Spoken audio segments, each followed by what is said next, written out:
সম্মানিত দর্শক শ্রোতা, আপনাদের মাঝে আবারও আমি চলে আসলাম কিছু গুরুত্বপূর্ণ বিষয় নিয়ে। বিষয়টি হচ্ছে, আমার এক ফ্রেন্ড সে গুরুত্বপূর্ণ একটি কথা বলেছে, কথাটি খুব ভালো লেগেছে, তাই আপনাদের সাথে শেয়ার করা। যে কি যেন, প্রেম করতে না চাইলে প্রেমিকার অভাব নেই, আর বিয়ে করতে না চাইলে পাত্রীর অভাব নেই। প্রেম করতে চাইলে প্রেমিকার বড় অভাব, বিয়ে করতে চাইলে পাত্রীর বড় অভাব। তো দর্শক শ্রোতা, এই বিষয়গুলো আপনারা হয়তো বা খেয়াল করেন না, কিন্তু আমার বন্ধু সে খুব ভালোভাবে খেয়াল করেছে। তো এখান থেকে মুক্তি পেতে হলে কি করতে হবে বল? যে এই যে সমস্যাটা দূর করতে তো হবে। দূর করতে হলে কি করা উচিত?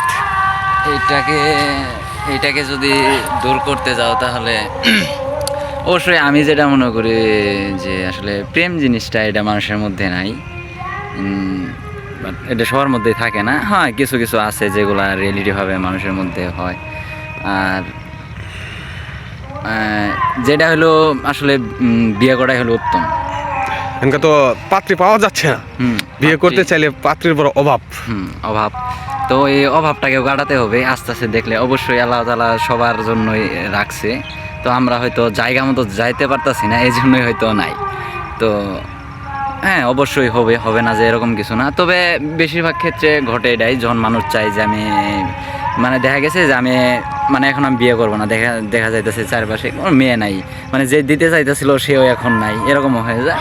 আর আমি যখন বিয়ে করতে যাব, ঠিক আছে, তো এরকম হয়ে যায়। তো আপনি অবশ্যই খুঁজলে অবশ্যই আপনার জন্য আসছে, আর ওইটা নিয়ে আপনি সংসার করেন, তাতে এতেই সুখী হবে। আর প্রেম ভালোবাসা এগুলা করলে গিয়ে আলাদা একটা ডিপ্রেশন, এগুলা নেওয়ার কোনো প্রয়োজন বা দরকার এগুলো আমি মনে করি না। তো দর্শক শ্রোতা, আপনাদের থেমে থাকলে হবে না, চেষ্টা চালিয়ে যেতে হবে, সঠিক গন্তব্যে হাঁটতে হবে, তাহলেই আপনি সঠিক মানুষদেরকে পেয়ে যাবেন।